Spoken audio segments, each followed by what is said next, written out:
com।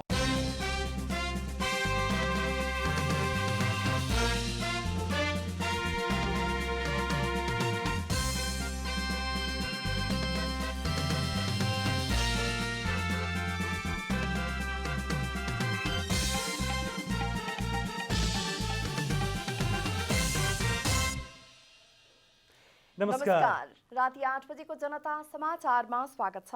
म प्रतिमा चौधरी। म मिलन बजगाई। सबैभन्दा पहिले प्रमुख समाचार। आचार संहिताको पूर्ण पालना गर्न निर्वाचन आयोगको सञ्चार माध्यमहरूलाई आग्रह। आचार संहिताको पूर्ण पालना गरे मात्रै निर्वाचन स्वच्छ र निष्पक्ष हुने भनाइ।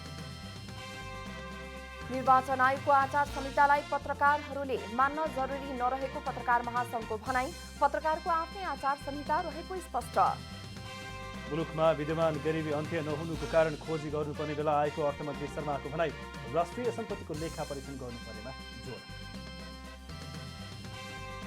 दक्षिणी नाइजेरियाको लागोसस्थित 3 तल्ले भवन भत्किँदा 9 जनाको मृत्यु, 24 जनाको जीवितै उद्धार। र राष्ट्रिय महिला तथा पुरुष भलिबल प्रतियोगितामा विभागीय टोली एपीएफ लगातार दोस्रो जित निकाल्न सफल।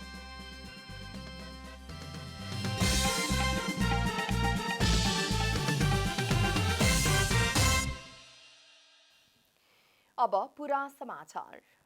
सामुदायिक रेडियो प्रसारक संघ नेपालले निर्वाचनलाई लक्षित गरी निर्वाचन आचार संहिता 2079 सार्वजनिक गरेको छ।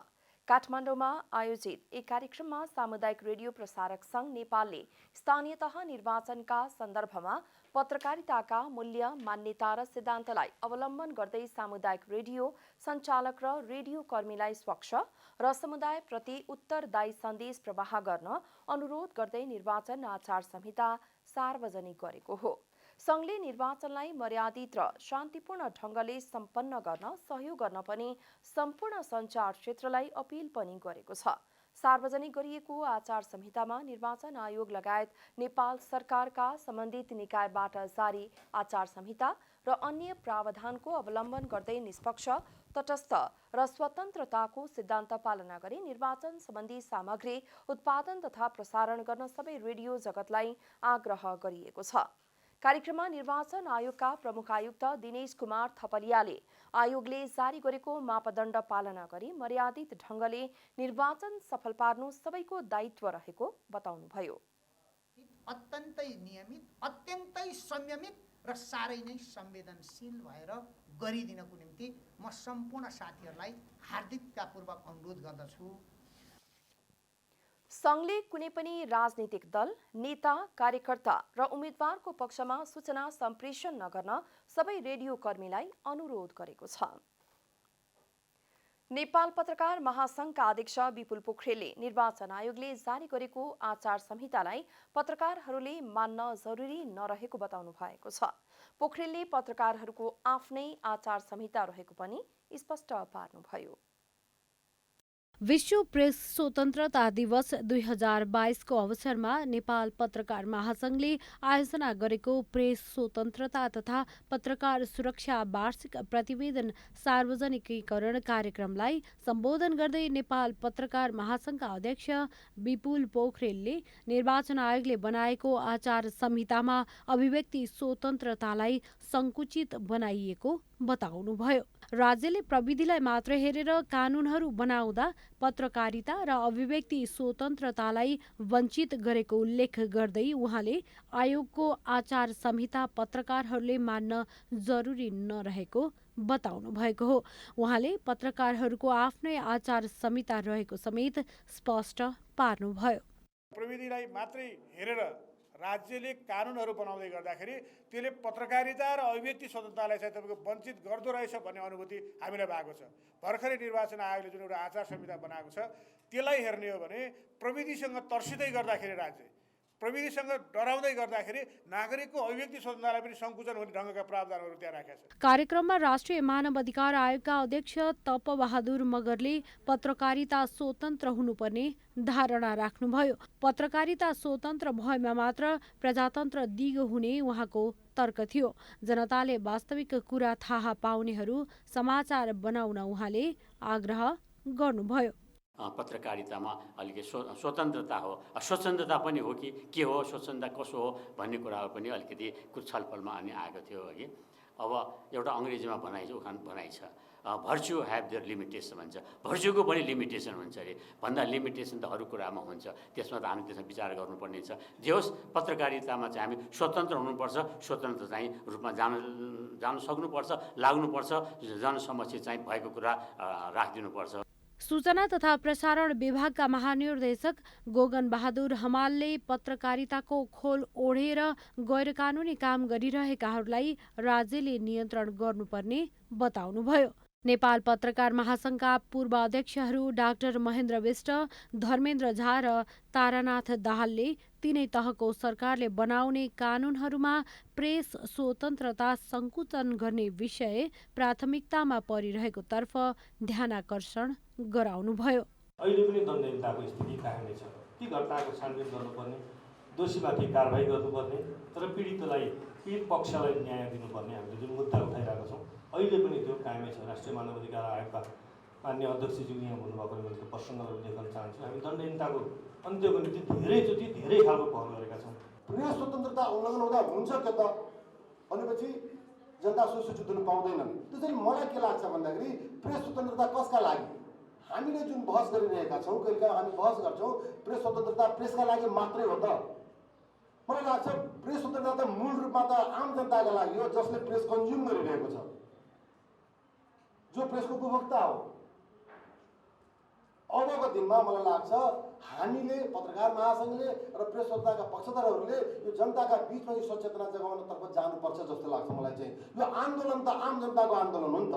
पूर्व अध्यक्षहरूले सरकारले पत्रकारलाई सुरक्षित वातावरणमा काम गर्ने वातावरण बनाइदिनु पर्नेमा समेत जोड दिनुभएको छ। क्यामेरामा शैलेन्द्र गोविन्द अमात्यका साथमा अनिस्मा बस्नेत, काठमाडौँ। अर्थमन्त्री जनार्दन शर्माले मुलुकमा विद्यमान गरिबी अन्त्य नहुनुको कारण खोजी गर्न लेखा परीक्षण गर्नुपर्ने बेला भएको बताउनु भएको छ। मुलुकभित्रका हिमाल तराई पहाड, नदी, झरना र युवा बहुल श्रमिकहरूको मूल्य पहिचान गरेर लेखा परीक्षण गर्नुपर्ने बेला आएको उहाँको तर्क छ। मंगलबार काठमाडौँमा सुरु भएको नेपाल चार्टर्ड एकाउन्टेन्ट संस्थाको पहिलो राष्ट्रिय सम्मेलनमा अर्थमन्त्री र महालेखा परीक्षक बीच आरोप प्रत्यारोप चल्यो। मुलुकको बढ्दो व्यापार घाटा र आर्थिक सुशासन कायम नहुनुमा एकले अर्कोलाई दोषारोपण गर्न पुगे। विगतमा लेखा परीक्षण गर्दा प्लस राख्ने ठाउँमा शून्य राखिएकाले गरिबी अन्त्य नभएको अर्थमन्त्री शर्माको आरोप छ। अर्थमन्त्री शर्माले महालेखा परीक्षक प्रति इङ्गित गर्दै विगतमा लेखा परीक्षणमा भइरहेको त्रुटिप्रति प्रश्न समेत गर्नुभयो। आज हाम्रो देशमा गरिबीको अवस्था किन छ? बहुआयामिक गरी किन छ? यसको अडिट गर्नुपर्ने बेला भएको छ। त्यसको त्रुटि पत्ता लगाउनु पर्यो। कहाँनिर प्लसमा माइनस भयो, कहाँनिर बिन्दु राख्ने क्रममा जिरो राखियो, कहाँ समस्या आयो? कार्यक्रममै महालेखा परीक्षक टङ्कमणि शर्माले मुलुकमा पछिल्लो समय आर्थिक सुशासन हुन नसक्नुमा राष्ट्र सेवकदेखि राजनीतिक व्यक्तित्व र व्यवसायीहरू समेत दोषी रहेको बताउनु भएको हो। उहाँले सरकारले गरेका कामको विषय वा गल्ती कमजोरी थाहा पाए पनि कार्यान्वयन गर्न नसकिएको स्वीकार गर्नुभयो। स्वतन्त्र विश्लेषकका विचारहरू पढौँ, धारणाहरू लिउँ, सरकारको कामकाजलाई अनुलोम विश्लेषण गर्ने सबैको पनि हेरौँ। त्यस्तै हामी सबैले स्वीकार गर्ने विषय छ। समस्या हामीले सहमत भएको छ, उत्तर पनि हामी सुन्छौँ, तर हामीले कार्यान्वयन गरिरहेका छैनौँ। हामी आफै भनिरहेका छौँ मुलुकमा आर्थिक अनुशासन भएन, सुशासन प्रत्यावृत्ति हुन सकेन, भ्रष्टाचार बढ्यो, अनियमितता बढ्यो, सबै क्षेत्रमा विकृति र विसङ्गति झाँगियो। मुलुकभित्रका हिमालहरू, तराई, पहाड, नदीहरू, झरनाहरू, श्रमिक र युवा बहुल श्रमिकहरूको मूल्य पहिचान गरेर लेखा परीक्षण गर्नुपर्ने बेला आएको मन्त्री शर्माको तर्क छ। यता महालेखा परीक्षक शर्माको भने मुलुकको गरिबी अन्त्य गर्न राजनीतिक दलदेखि कर्मचारीसम्म प्रतिबद्ध भएर जिम्मेवार बन्नुपर्ने प्रतिक्रिया रहेको छ। क्यामेरा ब्युरोको साथमा रूपा घिमिरे, काठमाडौँ। पूर्व अर्थमन्त्री डाक्टर युवराज खतिवडाले नेपालको अर्थतन्त्रमा संरचनागत समस्या रहेको बताउनु भएको छ। मङ्गलबार काठमाडौँमा भएको नेपालको वर्तमान आर्थिक अवस्था विषयक अन्तर्क्रिया कार्यक्रममा पूर्व अर्थमन्त्री डाक्टर खतिवडाले नेपालको आर्थिक वृद्धि दरमा आयात बढी भएकाले लगातार रूपमा 6, 7 र 8% आर्थिक वृद्धि दर हुँदा समेत व्यापार घाटा हुने समस्या वर्षौँसम्म भइरहने बताउनुभयो। डाक्टर खतिवडाले अब उद्योग क्षेत्रको विकास गरेर निर्यात हुने वस्तु निर्यात गर्ने गरी लगानी गर्नुपर्ने अनि मात्रै व्यापार घाटा कम गर्न सकिने बताउनुभयो। उहाँले पछिल्लो समय धेरै लगानी जलविद्युतमा भएको बताउनु भएको छ। उहाँले अब निर्यातमूलक उत्पादन उद्योगमा लगानी लगाउनु पर्ने आवश्यकता रहेको बताउनुभयो। सिटी हाई छ, तपाईँ 6, 7, 8% आर्थिक वृद्धि लगातार गर्नुहोस्, बिओपी स्ट्रेस परिरहन्छ, वर्षौँसम्म यो कथा दोहोरिनेवाला छ। तपाईँले यदि ट्रेडेबल सेक्टर ग्रोथ गरेर एक्सपोर्ट हुने वस्तुहरूमा इम्पोर्ट गर्ने र इन्भेस्टमेन्ट गर्नु सक्नु भएन भने त्यो स्टोरी दोहोरिन्छ। त्यस्तै नेपाल राष्ट्र बैङ्कका प्रवक्ता डाक्टर गुणाकर भट्टले पछिल्लो समय रुस र युक्रेनको युद्धका कारणले मुलुकको अर्थतन्त्रमा थप चुनौती देखिएको बताउनुभयो। उहाँले युद्धको कारण पेट्रोलियम पदार्थको मूल्य निरन्तर रूपमा बढ्दै गएकाले थप चुनौती बढेको बताउनुभयो। विश्वमा नै 3% आयात बढ्ने देखिएकाले विश्व अर्थतन्त्रमा नै चुनौती देखिएको भट्टले बताउनुभयो। वारको कारणले गर्दाखेरि अर्थतन्त्रमा चुनौती देखिरहेछौँ भने अर्को चाहिँ पेट्रोलियम प्राइस हामी लास्ट इयर यति बेला हेऱ्यौँ भने करिब $60 पर ब्यारल थियो, अहिले चाहिँ आइपुग्दा त्यो 100 भन्दा माथि छ। एकपटक त 130 को हाराहारीमा पनि पुगेको देखिन्छ पछिल्लो 1 महिना अगाडि हेर्दाखेरि। त्यसैले यो पेट्रोलियम प्रडक्टको प्राइस जुन राइज भइरहेछ त्यसले अर्को च्यालेन्ज क्रिएट गरिरहेछ। त्यस्तै एनएबी बैङ्कका प्रमुख कार्यकारी अधिकृत सुनिल कुमार केसीले पछिल्लो समय अर्थतन्त्र चलायमान भएकाले बैङ्कहरूले विगतमा लगाएको लगानी प्रभाव देखिएको बताउनुभयो। 9 महिना हेर्दाखेरि 12-13% को मात्र ग्रोथ छ, त्यो लेभलमा कन्टेन्ट भइसकेको छ। रिसोर्सेस मोबिलाइजेसनको डेफिनेटली प्रब्लम छँदैछ र यो सबै भइरहँदाखेरि जुन अहिले लेभलमा एउटा रिकभरीको जुन अघि नै उहाँ गुणाकर सरकै प्रेजेन्टेसनमा पनि नेपाल चाहिँ अब झन्डै 6% को ग्रोथमा जिडिपी ग्रोथमा जान खोजिरहेको भन्दाखेरि डेफिनेटली त्यो लास्ट इयरको जुन हाम्रो इन्भेस्टमेन्ट थियो एउटा क्रेडिटको त्यसले कुनै न कुनै रूपमा चाहिँ त्यसलाई सपोर्ट गरेर कोभिडबाट इन्टायर यो इन्डस्ट्री जुन खालको उसबाट बाहिर आउनलाई अहिले जुन देखिरहेछ हामी एउटा रिकभरीको पाथमा। सिओ केसीले अहिले पनि बजारमा लगानी योग्य रकम अभाव भइरहेको बताउनुभयो। नेकपा एमालेका काठमाडौँ महानगरपालिकाका मेयरका उम्मेद्वार केशव स्थापितले आफूले कहिल्यै सङ्गत नगरेको महिलासँग आफूलाई आरोपित गरेको गुनासो गर्नुभएको छ। आफू मेयर सम्पदा विभागमा काम गर्न आएकी ती महिलासँग आफूले कहिल्यै सङ्गत नगरेको स्थापितले दाबी गर्नुभयो। मङ्गलबार चुनावी अन्तर्क्रिया कार्यक्रममा उहाँले आफू महिला मैत्री भएकाले उनीहरूसँग आफ्नो धेरै फोटोहरू हुन सक्ने तर्क गर्नुभयो। तर महिलाहरूमाथि आफूले कुनै पनि अनुचित सम्बन्ध नराखेको उहाँको जिकिर थियो। मेयरका उम्मेद्वार स्थापितले आफू विगतमा मेयर हुँदा महानगरपालिकामा महिलालाई समेटेर खेलकुदको छुट्टै विभाग बनाउने प्रयास गरेको पनि बताउनुभयो। आफू मेयर हुँदा पुरुष कर्मचारीहरूले रेस्टुरेन्टमा भेटेर लेनदेनको आधारमा काम गरेको आफूले पाए पनि महिला कर्मचारीहरूले त्यसो नगरेकाले उनीहरूमाथि आफूले सधैँ सम्मान गर्ने गरेको उहाँले पटक पटक दोहोर्याउनुभयो।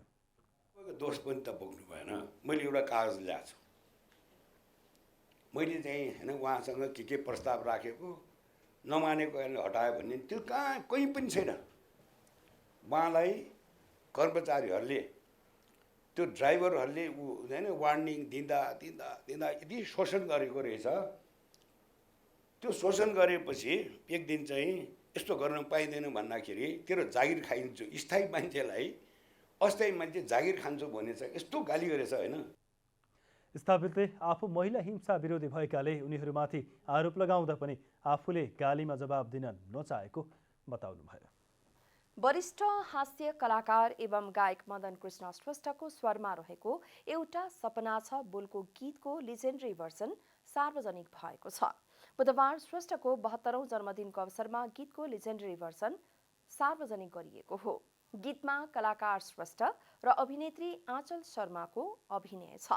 गीतमा आँचल मदन कृष्णकी नातिनीको भूमिकामा देखिएकी छिन्। गीत बिरामीका कारण स्मरण शक्ति गुमाएका हजुरबुबालाई भेट्न गाउँ फर्किएकी नातिनी र हजुरबुबाको कथामा गीत समेटिएको छ। सराना श्रेष्ठको कथा र निर्देशनमा तयार भएको भिडियो हरिहुमा गाईले छायाङ्कन र सम्पादन गर्नुभएको हो। गीतकार तथा संगीतकार पुष्प प्रधानले आफ्नो चर्चित गीत एउटा सपना छको लिजेन्डरी भर्जन सार्वजनिक गर्नुभएको हो। भिडियो हेरेपछि वरिष्ठ कलाकार श्रेष्ठले आफूलाई हास्य कलाकार भन्दा धेरै गायक भनेको मन पराउने बताउनुभयो।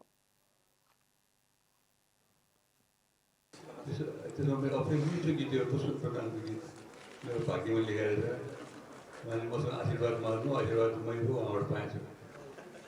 यस्तो मिठो गीत मेरो कुनै पनि गीतहरू मेलोडीहरू यस्तो हुन्छ कि कसैको गलामा सुहाउँछ कसैले सुहाउँदैन। यो चाहिँ मलाई ट्याक्क म्याच हुने खालको परेछ। अब पुष्पन प्रधानको पहिलाको प्रकार छ मलाई। त्यस्तै गीत हेरिसकेपछि हास्य कलाकार केदार घिमिरे माग्ने बुढाले मदन कृष्ण श्रेष्ठले हँसाउने मात्रै भनेको सुने पनि गीत गाएर रुवाएको बताउनुभयो। उहाँले श्रेष्ठको गीत भावुक बनाउने र मर्मस्पर्शी रहेको उल्लेख गर्नुभयो। हँसाउनुहुन्छ मात्रै भन्थ्यो बजारमा, आज रमाउनुभयो पनि त्यही हो होइन। आँसु टिलपिल टिलपिल बनायो। त्यो गीतभित्र चाहिँ दुई तिनवटा नबोलिएका कथाहरू देखिन्छ। एउटा चाहिँ कता कता मदन दाईको भाउजूको पनि छ जन्म त्यहाँनिर आउने। अर्को चाहिँ देश छोडेका युवाहरू। त्यस्तै अभिनेत्री आँचल शर्माले भिडियो र गीत उत्कृष्ट रहेको बताउनुभयो। उहाँले भिडियोको सम्पादन र गुणस्तर पनि अत्यन्तै उत्कृष्ट रहेको बताउनुभयो।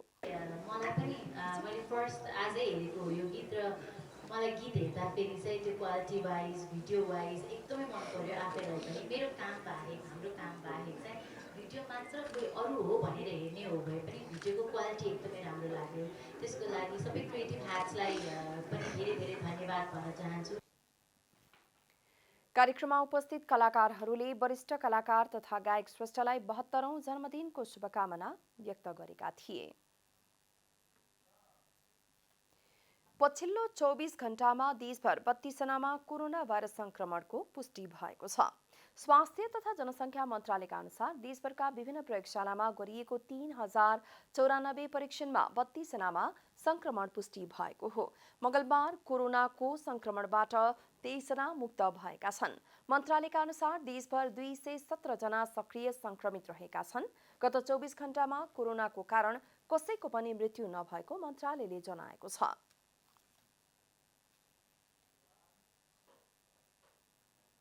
इस्लाम धर्मावलम्बीहरूको महान पर्व ईद उल फित्र धुमधामका साथ मनाइएको छ। मुस्लिम समुदायले आज विशेष नमाज पाठ गरी ठूला बडाबाट आशीर्वाद लिएर ईद उल फित्र पर्व मनाएका हुन्। अरबी पात्रो अनुसार 10औं महिनाको पहिलो दिन यो पर्व मनाउने गर्दछन्। खुसीपूर्वक शरीरको दान गरेर दिन दुखी एवं गरिबलाई बाँडिने भएकाले यो पर्वलाई ईद उल फित्र भनिएको हो। अरबी पात्रो अनुसार 9औं महिनाको अन्तिम दिन बेलुकी चन्द्रमा देखिएपछि भोलिपल्ट ईद उल फित्र मनाउने गर्दछन्।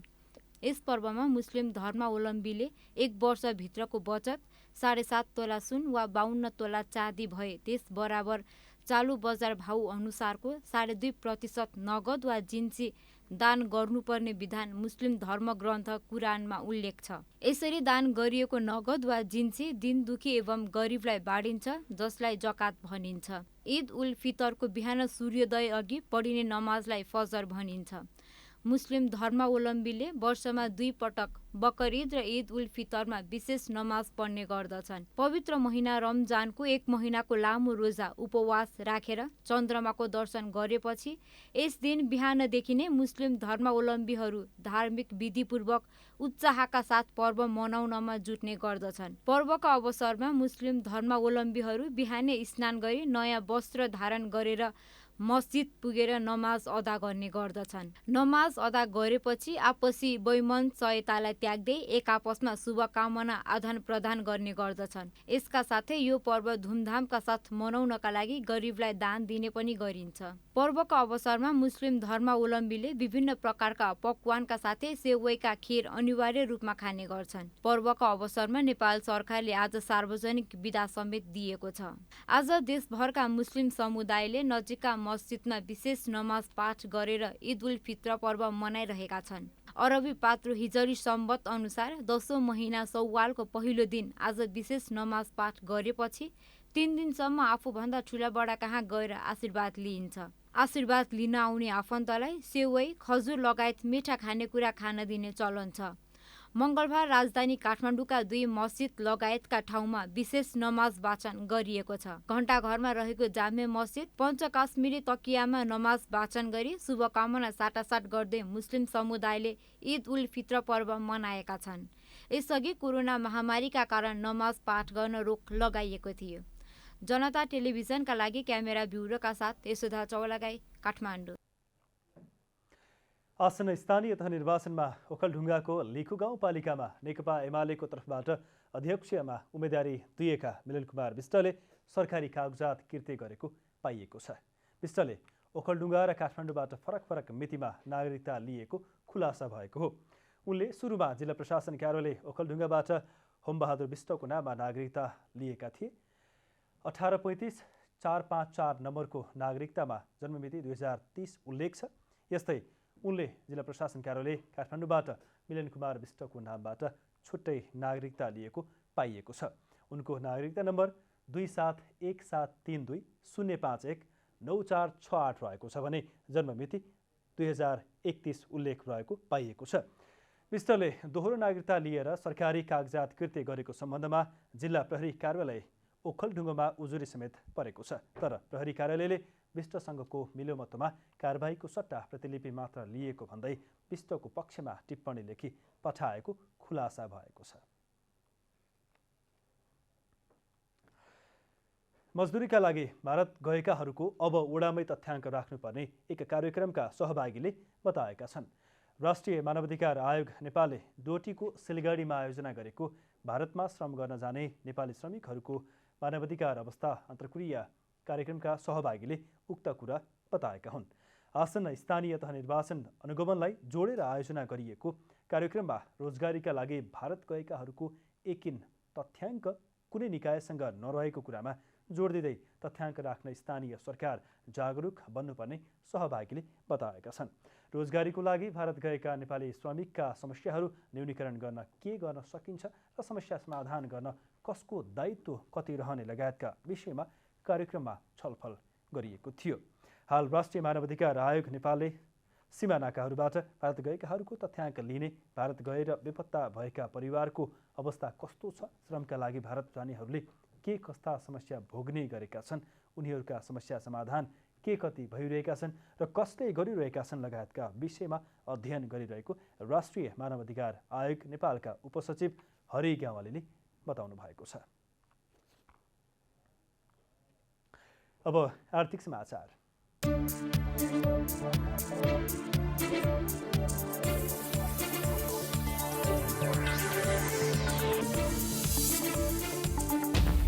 भारतीय कम्पनीलाई बुझाउन पर्ने भुक्तानीमा सरकारले सहजीकरण गर्ने भएपछि इन्टरनेट अवरोध नहुने भएको छ। इन्टरनेट सेवा प्रदायक सङ्घले आगामी हप्तादेखि नेपालमा इन्टरनेट सेवा अवरोध हुन सक्ने भनिरहेको बेला सरकार र इन्टरनेट व्यवसायी सङ्घबीच भुक्तानी सहजीकरण गर्ने सहमति बनेको हो। नेपालका इन्टरनेट सेवा प्रदायकहरूले भारतको टाटा, एयरटेल र सिफीबाट ब्यान्डविथ खरिद गर्दै आएका छन्। इन्टरनेट सेवा प्रदायकहरूको बेरुजुलाई देखाउँदै सञ्चार तथा सूचना प्रविधि मन्त्रालयले भुक्तानीका लागि चाहिने विदेशी मुद्रा सिफारिस रोकेपछि भारतीय कम्पनीहरूले इन्टरनेट रोकिन सक्ने बताउँदै आएका थिए। यद्यपि सरकारले डलर भुक्तानी सटही सुविधा दिने भएपछि अब अवरोध हट्ने भएको हो। चालु आर्थिक वर्ष 2078-79 पहिलो 9 महिनामा नेपालले 1,26,7,24,00,000 रुपैयाँको अन्तर्राष्ट्रिय आर्थिक सहायता प्रतिबद्धता प्राप्त गरेको छ। प्राप्त प्रतिबद्धतामध्ये अनुदान सहायता 9,46,26,00,000 रुपैयाँ र ऋण सहायता 1,60,60,98,00,000 रुपैयाँ रहेको छ। जापान, स्विजरल्यान्ड, विश्व बैंक, एसियाली विकास बैंक लगायतका दात्री राष्ट्र तथा निकायबाट उक्त प्रतिबद्धता प्राप्त भएको अर्थ मन्त्रालयले जनाएको छ। कोरोनाले विश्व अर्थतन्त्र प्रभावित बन्न पुग्दा नेपालमा विभिन्न मुलुकले विगतदेखि दिँदै आएका सहायतामा समेत कटौती हुन पुगेको छ। भारतबाट आयात हुने विद्युत एकै दिन 68 लाख युनिट भन्दा बढीले कटौती भएको छ। भारतबाट आयात हुने विद्युतमा एकाएक कटौती भएपछि नेपालमा औद्योगिक क्षेत्रको विद्युत आपूर्तिमा समेत कटौती हुने भएको छ। प्राधिकरणको अधिकांश आयोजना अर्ध जलाशययुक्त भएकोले सानोतिनो नदीको बहावलाई स्टोरेज गर्ने गरिए पनि औद्योगिक क्षेत्रको मागलाई आपूर्ति गर्न सहज बनेको छैन। नेपाल विद्युत प्राधिकरणले वर्षातको समयमा भारतबाट बिजुली कम मात्रामा खरिद गर्नु परे पनि सुक्खा मौसममा उद्योगमा वितरण गर्न भने भारतकै भर पर्दै आएको छ।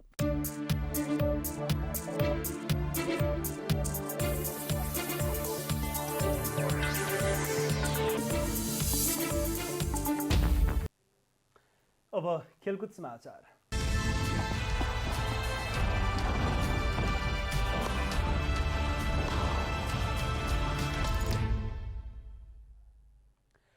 साबिक विजेता न्यू डायमन्ड स्पोर्ट्स क्लब राजधानीमा जारी 6औं NBA राष्ट्रिय महिला तथा पुरुष भलिबल क्लब लिग प्रतियोगिता अन्तर्गत महिलातर्फको खेलमा पराजित हुँदा विभागीय टोली एपीएफ क्लबले लगातार दोस्रो जित निकालेको छ।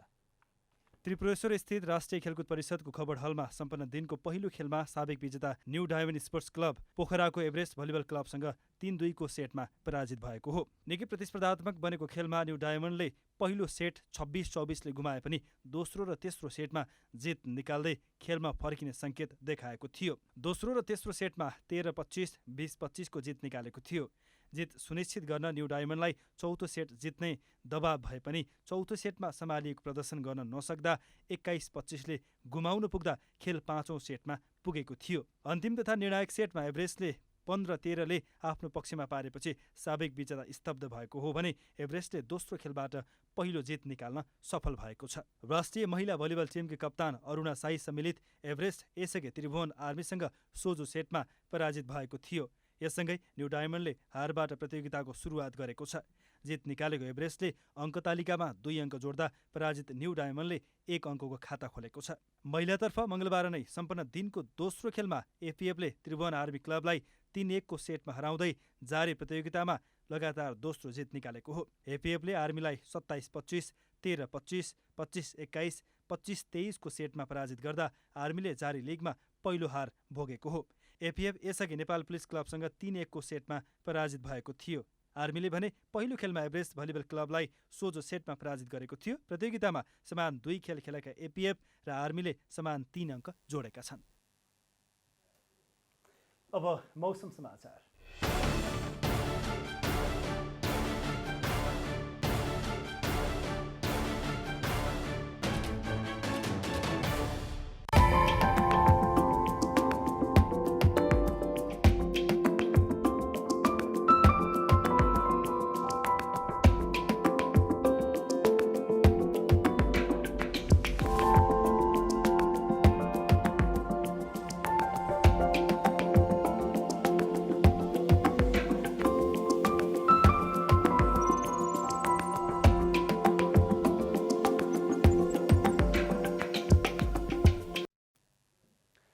अन्त्यमा आजको डायरी।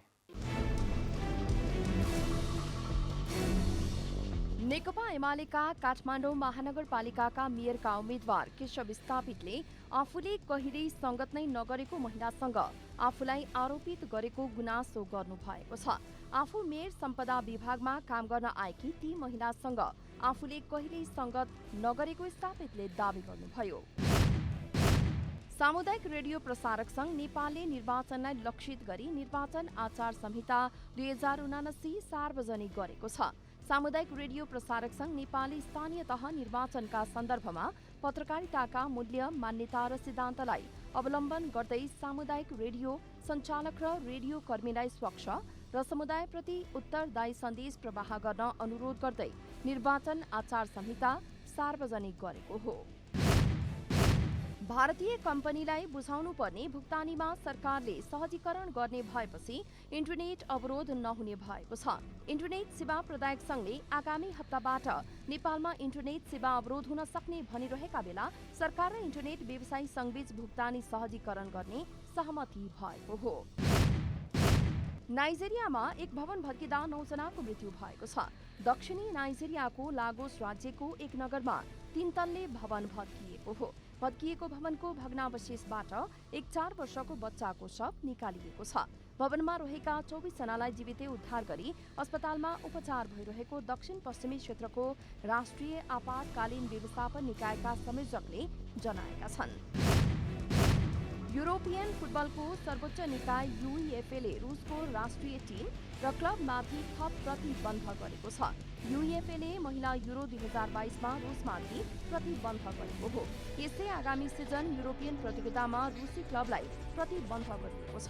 त्यस्तै युरोकप फुटबल 2028 र 2032को आयोजनाका लागि रुसले पेश गरेको दाबी अयोग्य भएको छ।